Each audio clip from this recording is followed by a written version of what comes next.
எது? அந்த கீரை நல்லா இருக்கும். முருங்கைக்கீரை நல்லா இருக்கும். சாப்பிட்டு பாரு, ஒரு வாட்டி சாப்பிட்டு பாரு. நல்லதா உடம்புக்கு? நல்லது.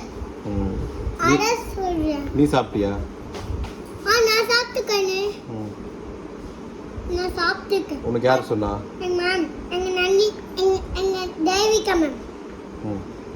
தேவிகா மேமா நந்தினி மேமா? தேவிகா மேம். அவங்க சாப்பிட்டாங்களா? சாப்பிடுவோம். இது அந்த முருங்கைக்கீரை சாப்பிடுவோம். புரிஞ்சுது. அது நல்லது நினச்சிருக்கேன். அது சாப்பிடலாம் நினச்சிருக்கேன். மேம் சாப்பிடலாம் நினச்சிருக்கேன். சாப்பிடலாம். அப்பா இங்க லைட் வருது. லைட். அப்பா ஏன் இங்க ஃபோனே பார்க்குறேன்? சரி